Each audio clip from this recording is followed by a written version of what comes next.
Bonjour chers frères et sœurs en Christ, ça a été toujours une joie pour moi de partager la parole de Dieu avec vous. Et ce matin, je suis là encore pour que nous puissions partager la parole de Dieu. Je suis le frère Michael, je suis disciple de Christ, je suis serviteur du Dieu vivant et je suis là pour que nous puissions ensemble échanger, parler de la parole de Dieu et que je puisse partager les richesses que j'ai faites et que vous aussi, vous soyez édifiés, que moi aussi je sois effectivement édifié. C'est ce que nous recherchons toujours, aller en profondeur dans la parole de Dieu. Voilà. Nous sommes actuellement sur comment sortir de l'impudicité. C'est-à-dire comment l'humanité est tombée dans l'impudicité et comment en sortir. Et nous avons défini la dernière fois ce qu'est l'impudicité. On a dit que le mot impudicité vient du mot grec pornéo, qui veut dire prostitution, et que c'est un péché lié au sexe, donc défini comme les pratiques sexuelles non approuvées par la parole de Dieu. Alors on avait dit ça. On avait rangé dans l'impudicité les péchés suivants: la masturbation, les relations sexuelles avec soi-même, l'adultère, relation sexuelle hors mariage, l'homosexuel, relation sexuelle avec une personne de même sexe, le lesbianisme, les relations sexuelles à une femme de même sexe, la zoophilie, les relations sexuelles avec les animaux. On a dit que la zoophilie, on la rencontre beaucoup plus dans les pays européens, dans les pays, comme on appelle, entre griffes, le pays des Blancs. Mais ici, ça se passe, mais de façon cachée, voilée. Et ensuite, on a démontré qu'il y a 4 événements majeurs qui ont bouleversé l'humanité. Oui, ces 4 événements majeurs sont, premièrement, Dieu, maître de l'univers, crée et organise le monde par sa parole. Dieu crée ensuite Adam et Ève, et lui donne le lieu de vivre, le jardin d'Éden. Deuxièmement, Lucifer déclenche une guerre dans le ciel. Lucifer, qui est devenu Satan, est vaincu et précipité sur la terre. Voilà, précipité sur la terre. Troisièmement, Satan va descendre dans le jardin d'Éden et séduire Adam et Ève pour les amener au péché originel. Et quatrièmement, le péché originel va nous condamner et nous serons condamnés par le péché originel que Adam et Ève ont posé. Selon nous sommes les descendants. C'est alors que Jésus-Christ va arriver. Dieu manifesté sur la terre pour venir mourir à la croix, ressusciter ainsi. Jésus-Christ va ôter la condamnation qui pesait sur nous. Parce que Romains chapitre 3, verset 3 dit: tous sont péchés, sont privés de la gloire de Dieu. Il va ôter cette condamnation en allant mourir à la croix, ressusciter. Il va prendre tous nos péchés sur lui et aller les crucifier, mourir à la croix, ressusciter. Il va ôter le péché qui pesait sur nous. Il va nous donner le salut et la vie éternelle. Voilà. Et ensuite, nous avons dit qu'il y a il y a 9 raisons qui amènent les êtres humains à pécher. 9 raisons. Premièrement, nous avons le gain facile ou encore les raccourcis. Nous avons l'imprudence de doubler de l'orgueil. Nous avons la naïveté de nos sœurs et frères. La cause des promesses de mariage. Nous avons dit aussi qu'il y a l'oisiveté. Et il y a l'esprit de séduction des frères et des sœurs. L'esprit de convoitise des frères et des sœurs. Il y a la visite des sites internet et des romans à l'eau rose et des sites pornographiques. Il y a aussi la vie de concubinage ou le mariage à l'essai, qui sont les 9 raisons qui poussent les êtres humains au péché, à poser des actes d'impudicité. Et les fêtes aussi, avec tout un tas de festivités, l'alcool, qui vous amène à de telles pratiques. Voilà, nous avons cité les 9. Aujourd'hui, nous allons parler des conséquences de l'impudicité. Parce que s'il y a impudicité, il y a des conséquences. Et ces conséquences sont graves. Voilà.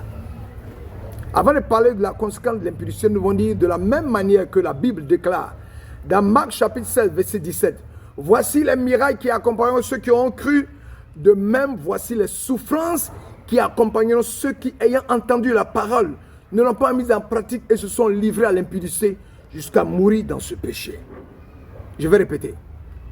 De la même manière que la Bible déclare dans Marc chapitre 16, verset 17, « Voici les miracles qui accompagneront ceux qui auront cru.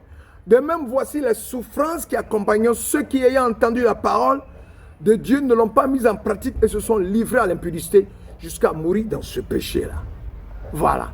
La Bible déclare dans 1 Corinthiens chapitre 6, verset 17 et 18, surtout 18, « Fuyez l'impudicité. Quelque autre péché qu'un homme commet, ce péché est hors du corps. Mais celui qui se livre à l'impudicité pêche contre son propre corps. » Donc lorsque tu te livres à l'impudicité, tu pêches contre ton corps. 1 Corinthiens chapitre 3, verset 16 à 17. Ne savez-vous pas que vous êtes le temple de Dieu et que l'Esprit de Dieu habite en vous? Si quelqu'un détruit le temple de Dieu, Dieu le détruira. Car le temple de Dieu est saint et c'est ce que vous êtes. Dès l'instant où vous avez accepté Jésus-Christ de Nazareth comme Seigneur et Sauveur, vous avez demandé que Christ vous lave de tout péché. Son sang vous a lavé. Vous êtes purifié. Votre corps devient un lieu qui doit contenir la sainteté de Dieu. Et si vous utilisez cette sainteté-là pour vous livrer à l'impudicité, vous êtes appelé à être un matin détruit par l'Éternel des armées. Parce que votre corps est le temple du Saint-Esprit et la sainteté de Dieu à l'intérieur. Et puisque vous détruisez, vous voulez souiller Dieu, ce n'est pas possible. Alors vous serez détruit. Voici la conséquence spirituelle déjà que la Bible déclare au sujet de l'impudicité. Ces deux passages sonnent le glas des conséquences qui vont s'abattre sur ceux qui se livrent à l'impudicité. Nous avons les conséquences physiques et les conséquences spirituelles. Sur le plan physique, lorsque tu te livres à l'impudicité, tu peux être atteint d'IST. Les IST, nous connaissons les maladies sexuellement transmissibles, les infections sexuellement transmissibles. Dans ton aventure impudique, mon frère et ma soeur, tu seras atteint de diverses maladies sexuellement transmissibles qui sont la syphilis, la gonocoxie, la blémorragie, l'hépatite virale, la gonoscosie, la méningite, comme je l'ai dit. Tu peux même être contaminé par le VIH parce que jusqu'à présent, on n'a pas encore trouvé le remède du VIH. Tu n'auras plus jamais la pleine santé jusqu'à ta mort, même si tu as accepté Jésus-Christ de Nazareth. Même si tu crois en Christ, même si tu as abandonné l'impudicité, mais la maladie qu'elle t'a donnée demeure sur toi. Et tu vas souffrir sur la terre. En l'ayant même abandonné, tu vas continuer de souffrir. C'est ce que tu veux? Je ne crois pas. Donc l'une des premières conséquences de l'impudicité, c'est l'atteinte des IST, des maladies, des infections sexuellement transmissibles. Dans un pays, en Afrique, une famille de 6 membres était tombée malade de la syphilis. Pourquoi? Parce qu'une de leurs sœurs passait son temps à vagabonder, à avoir des rapports sexuels avec plusieurs hommes. Elle avait pris la syphilis. Et lorsqu'elle venait, elle entrait dans la douche, elle prenait l'éponge des autres pour se laver. Elle se nettoyait avec leur serviette. Vers la fin, toutes les 6 personnes de la famille se sont retrouvées au centre hospitalier universitaire et de cette ville pour des soins parce qu'ils étaient tous contaminés par la syphilis. Première chose que donne l'impudicité, c'est les maladies sexuellement transmissibles. Tu as dit, je vais mettre des capotes. Ok. Il y a une autre maladie spirituelle que cela donne, mais qui est dans tes gènes. L'acquisition d'ADN. Tu te poses la question, mais acquisition de quel ADN? En amour, la femme est le réceptacle, celle qui reçoit la semence de l'homme. L'homme libère sa semence en elle. Aussi, des chercheurs américains viennent de démontrer que le nombre d'hommes que tu connais équivaut au nombre d'ADN laissés en toi lors des actes d'impudicité. Je vais reprendre. L'acquisition des ADN. En amour, la femme est le réceptacle. C'est-à-dire c'est la femme qui reçoit la semence de l'homme. L'homme libère sa semence et la femme le reçoit. Aussi, des chercheurs américains, en ayant fait des recherches, se sont rendus compte et ils ont démontré que le nombre d'ADN que tu connais, le nombre de personnes que tu connais, c'est le nombre d'ADN qui est en toi, dans ton sang. Il vient de démontrer que le nombre d'hommes que tu connais équivaut au nombre d'ADN qu'ils vont laisser en toi lors des actes d'impudicité, lors des ébats sexuels. Ma soeur, tu vas porter plusieurs gènes d'hommes parce que tu n'as pas voulu attendre le temps de Dieu. Tu vas vouloir porter beaucoup de gènes des hommes. Admettons que tu aies connu 5 personnes dans ta vie. Ça fait 5 gènes d'impudicité que tu auras dans ton corps, dans ton organisme. Est-ce que ça peut t'apporter quelque chose de bien? Tu vois la déchéance à laquelle ton corps, ton esprit, ta vie est soumise? Voici le deuxième aspect. La prise de plusieurs ADN des hommes. Un des deuxièmes aspects des conséquences de l'impudicité. Le troisième aspect des conséquences de l'impudicité, c'est le vieillissement précoce. L'impudicité te fera vieillir, puisque tu donneras toute ta vigueur aux hommes, aux femmes. Et puis mon frère et ma soeur,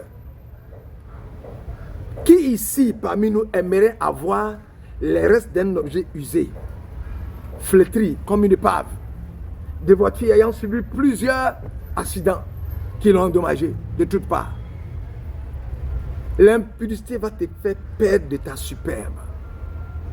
Le terme prostituée lui-même a le sens de dégrader, d'évaluer, avilir, abaisser un niveau indigne, déshonoré. Voici ce que l'impudicité va te donner. Ça va te dégrader, ça va te déshonorer. Donc l'impudicité entraîne le vieillissement précoce de l'être humain. Proverbe chapitre 5, verset 3 à 5 dit: car les lèvres de l'étranger distillent le miel, et son palais est plus doux que l'huile. Mais à la fin, elle est amère comme la sainte, aiguë comme un glaive à deux tranchants. Ses pieds descendent vers la mort, ses pas atteignent le séjour des morts. Proverbe 5, verset 3 à 5. Il y a des péchés qui tuent l'âme. Parmi eux se trouve l'impudicité. Il y a des péchés qui mènent à la mort. Parmi ces péchés se trouve l'impudicité. L'impudicité tue l'âme. La Bible est claire et sans équivoque là-dessus. Car il est impossible que ceux qui ont été une fois éclairés, qui ont goûté le don céleste, qui ont eu part au Saint-Esprit, qui ont goûté la bonne parole de Dieu et les puissants du siècle à venir, qui sont tombés, soient encore renouvelés, amenés à la repentance, puisqu'ils crucifient pour leur part le Fils de Dieu et l'exposent à l'ignominie. Hébreux chapitre 6, verset 4 à 6. Tu vois ce que tu fais? Tu as accepté Jésus-Christ de Nazareth. Tu te livres à l'impudicité. Tu crucifies Christ. Aussi longtemps que tu crucifies Christ, aucune bénédiction ne sera ton partage. Dieu ne pourra pas renouveler ses bénédictions à toi. Oui, tu as été éclairé, tu as goûté le don céleste, tu as eu part au Saint-Esprit, tu as goûté la bonne parole, les puissants du siècle à venir pour toi, et puis tu tombes dans l'impudicité, tu te livres au péché. La bénédiction de l'Éternel ne sera pas renouvelée de ta vie. Tu ne seras pas amené à la repentance, tu seras condamné. Alors abandonne l'impudicité. Parce que l'impudicité crée quoi? Sur le plan spirituel, l'impudicité détruit et amène à la mort. Proverbe 5, 8 à 9 dit: éloigne-toi du chemin qui conduit chez elle et ne t'approche pas de la porte de sa maison, de peur que tu ne livres ta vigueur à d'autres et tes années à un homme cruel. L'impudicité te vide de tes bénédictions au profit d'un autre homme ou d'une autre femme. Monsieur, le don juan, la don juan, tu vas livrer ta vigueur, tes années de bénédiction et ton espérance de vie à quelqu'un d'autre. Tout ce qui est bon en toi sera livré à quelqu'un d'autre à travers ce tag d'impudicité. Les mystiques, qu'est-ce qu'ils sont? Ils aiment bien avoir des rapports avec des jeunes filles fraîches qui sont vierges. Pourquoi? Parce que sur le plan mystique, ils vont tirer les bénédictions de cette demoiselle. Puisqu'elle se livre à l'impudicité, elle n'est plus sous la coupable, la protection de Dieu. Ils vont tirer tout ce qui est en elle. Ils vont prendre tout ce qui est pur en elle, lui arracher les bénédictions pour aller monnayer ça dans le monde mystique afin d'être plus riche. Je voudrais te dire, l'impudicité auquel tu te livres t'arrache des bénédictions, elle donne à un autre. Tu es venu sur terre pour impacter la terre, pour impacter ta famille, pour faire de grandes choses. Mais tu as décidé de te livrer à l'impudicité. Le diable t'arrache tes bénédictions. Et Éternel, ces bénédictions qui t'arrachent, et les gens vont monnayer tes bénédictions. Tu perds tes bénédictions au détriment d'un autre homme. Voilà ce que l'impudicité crée comme conséquence. L'impudicité te fera perdre ta virginité. Si tu t'amuses avec l'impudicité, qui est un poison mortel, tu vivras l'enfer sur la terre. Si Tamar avait été vigilante, elle n'aurait pas perdu sa virginité. Or, il s'agit d'un chemin aller sans retour. Quand tu as perdu ta virginité, tu ne peux plus la retrouver. Or, il s'agit d'un chemin d'aller sans retour. On perd la virginité une seule fois, pour toute la vie. C'est une perte irréparable, qui a des conséquences aussi bien terrestres qu'éternelles. Or, le fait d'être vierge jusqu'au jour de ton mariage est la plus grande couronne, un trésor inestimable, une gloire pour une fille d'Israël. Si tu t'amuses avec les garçons, tu vas perdre cette couronne tôt ou tard. Apocalypse chapitre 3, verset 11. L'impudicité va ôter la gloire de Dieu qui était sur toi. Mon frère, l'impudicité va ôter la gloire de Dieu qui était sur toi. Comme la séduction de Satan a ôté la gloire qui était sur Adam et Ève. Genèse chapitre 3, verset 8 à 10. L'ange de Dieu qui campe autour de ceux qui les craignent ne te gardera pas. Psaume 34, verset 8. Des frères et des sœurs fiancés ont des rapports sexuels et se disent, ce n'est pas grave, la finalité, on est tombé, mais on va se relever. On ira jusqu'au bout pour se marier. Mais quand le pasteur te pose la question, il faut lui dire, ah non, je voudrais dire que j'ai péché, je suis tombé dans le péché avec cette dame. Mais tu ne dis rien. L'impudicité n'est pas bonne. Car l'impudicité te fera perdre ta virginité. Et tu ne seras plus vierge. Tu auras été déviergé par quelqu'un. Et si tu épouses quelqu'un qui veut respecter ce principe-là, ce sera la honte sur toi. L'impudicité t'enlève la protection de Dieu. Lorsque tu te livres à l'impudicité, tu demeures dedans. Par l'impudicité, tu t'exclus du peuple de Dieu et tu subis les malheurs. Tu as trahi la race des élus de Dieu. Tu auras ce tac sur la conscience et tu n'as pas la paix. Tu ne seras plus une fleur, une rose, un plant d'olivier, selon le psaume 128, verset 3. Tu seras fané, tu seras une épave, comme une voiture qui a été victime d'un accident et qui a eu plusieurs accidents. Elle est complètement broyée, disloquée. Elle est cassée. Elle est en ruine. Tu seras toujours en train de regretter et de dire, si je savais. Mais il sera trop tard. Tamar avait posé cette question pertinente à Amnon. Où irai-je, moi, avec ma honte? 2 Samuel 13, 13. En effet, elle savait que si tu commets l'impudicité, tu n'auras plus ta place en Israël. Tu n'appartiendras plus au peuple de Dieu. Il en est de même aujourd'hui. Si tu déshonores ta vie, tu n'auras plus de place dans le cœur de Dieu. Tous les bien-aimés qui pourraient te voir comme une potentielle épouse ne te regarderont plus. Parce que la grâce d'Éternel qui sera sur toi sera ôtée. Dieu te vomira de sa bouche. Apocalypse chapitre 3, verset 7. Tu deviendras un objet de honte. Ta place sera uniquement en enfer, dans un feu qui ne s'éteint point, si tu demeures dans ce péché-là jusqu'à ce que tu meurs. Un feu qui te brûlera d'année en année, sans jamais finir. Par conséquent, ne t'amuse plus avec ce péché-là. Si tu le pratiquais avant, abandonne-le. L'impudicité fera que Dieu va te vomir et la grâce de Dieu va te quitter. L'impudicité fait de toi un coup raide. L'impudique est arrogant, il est irrespectueux. Est un homme ou une femme au cou raide, comme la Bible déclare. Lorsqu'une fille ou un garçon commence à être arrogant, irrespectueux, rebelle à l'égard de ses parents, c'est qu'il a commencé à se livrer à l'impudicité et à la vaine façon de vivre. Transgresser l'ordre divin en ne respectant pas la parole de Dieu. Tu deviens un hors-la-loi. Alors nous savons comment finissent les hors-la-loi. Ils finissent mal. Ceux qui entreprennent, tout ce qu'ils entreprennent est rempli de difficultés. C'est dans l'impudicité qu'on prend les maris de nuit. C'est dans l'impudicité qu'on prend les femmes de nuit, qui ne sont rien d'autre que des sirènes, des eaux, qui ne sont rien d'autre que des démons, qui ne sont rien d'autre que des anges déchus. Tu n'es plus un sacerdoce royal, tu ne fais plus partie de la race élue. Tu n'es plus une nation choisie par l'Éternel.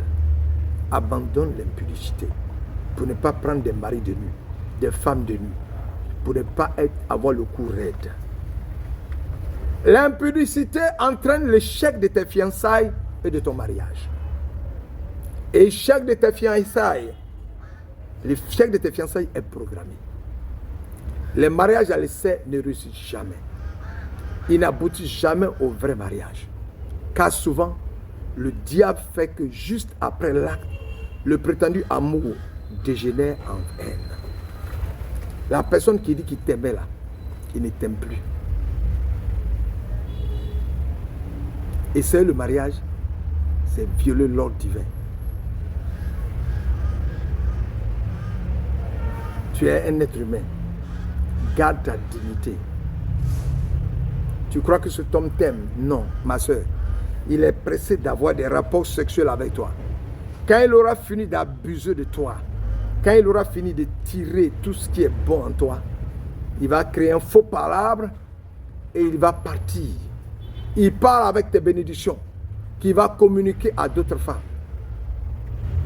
L'impudicité entraîne l'échec des fiançailles de ton mariage. Quand tu as été impudique, l'homme finit par dire, mais si elle a été impudique, à moi elle sera avec quelqu'un d'autre, il ne t'épouse plus. L'impudicité te fait perdre ta vigueur. Lorsque tu libères ta sémence, tu perds les bénédictions et les grâces attachées à ta vie. Dalila avait fait perdre à Samson toute sa force en le séduisant afin qu'il livre son secret. Il est devenu aveugle comme tu le seras si tu pratiques l'impudicité. L'onction de Dieu va te quitter et ce sera la traversée du désert. Pour toi, les rapports sexuels, c'est juste un plaisir passager. Satan t'aveugle afin que tu ne vois pas le malheur qui se pointe dans ton futur et dans celui de ta postérité. Mon frère et ma soeur, il t'aveugle parce qu'il veut te détruire. Il veut te faire perdre ta vigueur. Les conséquences de l'impudicité te mène à vouloir regarder les choses obscènes. La pornographie. Les films pornographiques te rendront impur et attirer sur toi la malédiction. Puisque tu vas voir la nudité d'un homme et d'une femme qui n'est pas ta femme, qui n'est pas ton homme. Une nudité qui n'est pas celle de ton épouse légale, entraînant l'abomination dans ta vie. Tu ne peux pas utiliser les livres ou les films porno, les regarder alors que tu n'es pas marié. La Bible dit ne réveillez pas l'amour quand il n'est pas encore temps. Tu ne peux pas utiliser les livres, les films pornographiques pour les lire. En les lisant, c'est comme si tu te prépares à l'acte sexuel alors que tu n'es pas marié. C'est une malédiction doublée d'une abomination. L'impudicité te pousse vers les abominations et tout ce qui est sexuel. L'impudicité t'amènera en enfer, mon frère. Lors de cette pratique de l'impudicité, si Jésus-Christ revient pour l'enlèvement, au moment où tu es en train de poser l'acte sexuel, tu vas aller en enfer. 1 Thessaloniciens chapitre 5 verset 2. Car vous savez vous-même que le jour du Seigneur viendra comme un voleur.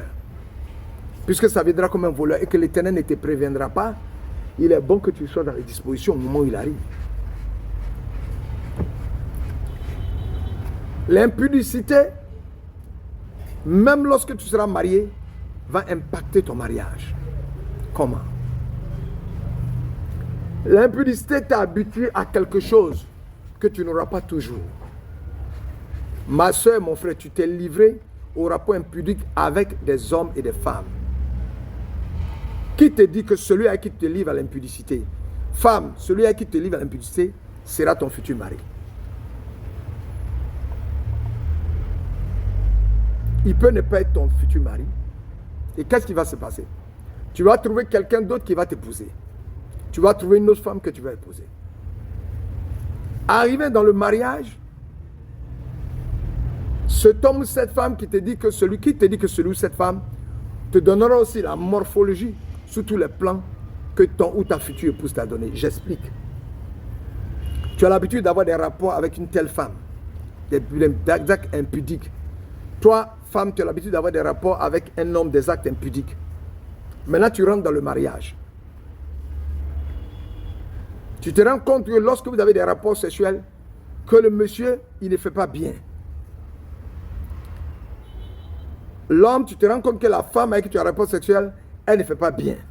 Qu'est-ce qui va se passer? Si tu étais une femme vierge, tu vas t'adapter à l'homme ou à la femme que tu auras. Tu auras laissé les hommes ou les femmes tout prendre.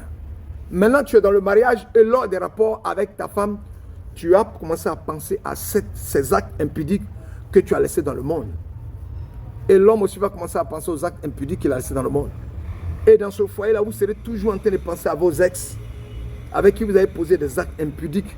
Et le diable va ouvrir une brèche pour envoyer des démons et détruire votre mariage. C'est pour cela que l'impudicité n'est pas bonne. L'impudicité peut impacter ton mariage. L'impudicité t'arrache ta destinée. Tu as été appelé pour faire de grandes choses dans l'œuvre de Dieu. Mais l'impudicité va tout détruire. La femme de Potiphar ayant vu Joseph et que Joseph avait en lui de grandes bénédictions, Satan va habiter la femme de Potiphar afin de la mener à vouloir coucher avec Joseph pour la mener à perdre les grandes bénédictions que Dieu avait prévues pour lui. Joseph a malgré toute l'onction qu'il avait fui afin d'éviter de pécher contre Dieu. Un rapport sexuel entraîne un échange d'esprit lors des rapports sexuels. Si cette femme est une femme qui se livre à l'homme, elle vous communique la prostitution. Si vous êtes un homme, vous livrez à la prostitution, vous la communiquez la prostitution. C'est pour cela que dans le bon vieux temps, nos parents qui aimaient épouser beaucoup de femmes, quand ils prennent une femme, ils prennent une deuxième, ils prennent une troisième, parce qu'ils se sont livrés, ils sont mariés, ils vont prendre une autre, se livrent à l'esprit de prostitution et ils continuent de se prostituer. Ils se retrouvaient avec plusieurs femmes.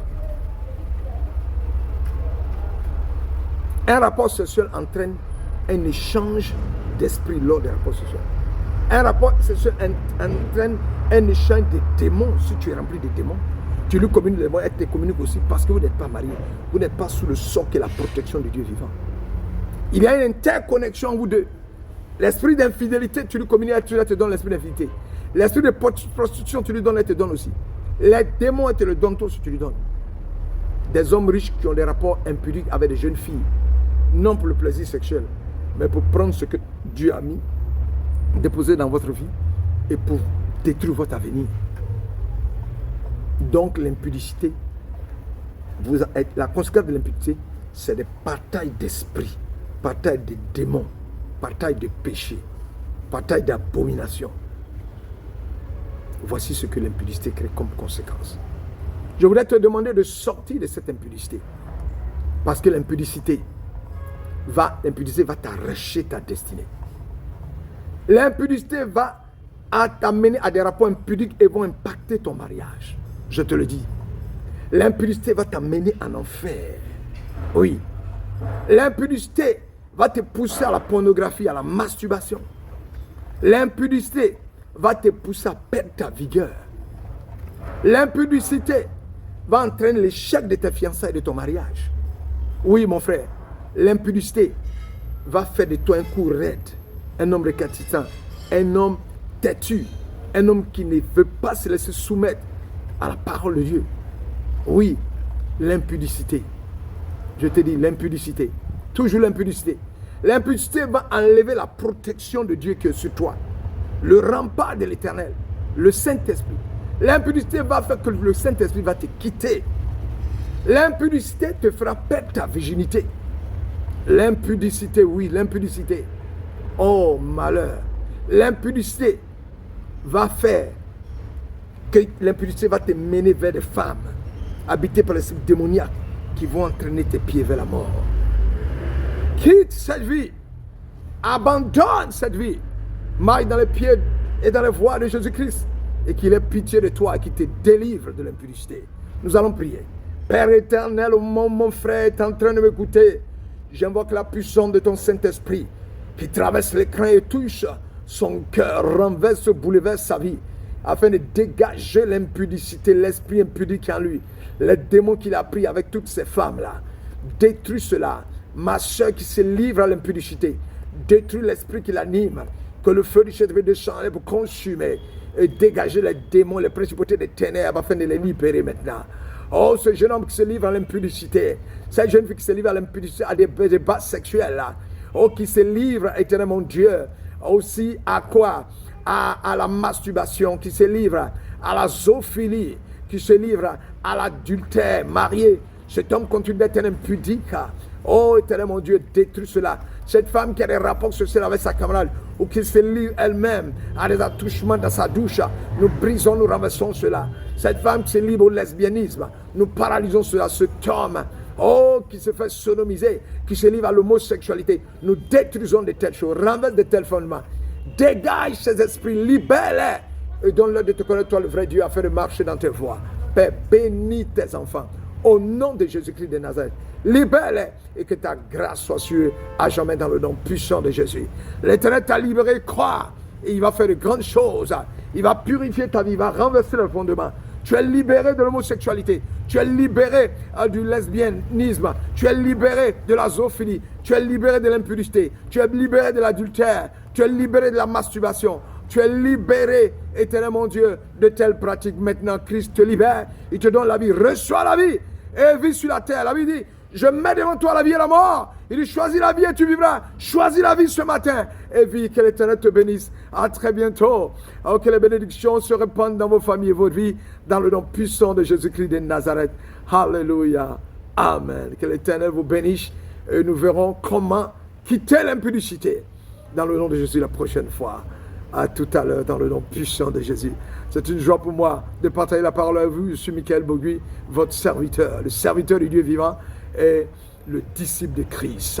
Soyez bénis dans vos maisons, à vos rangs de grâce et qualité, dans le nom de Jésus. À très bientôt. Alléluia. Amen.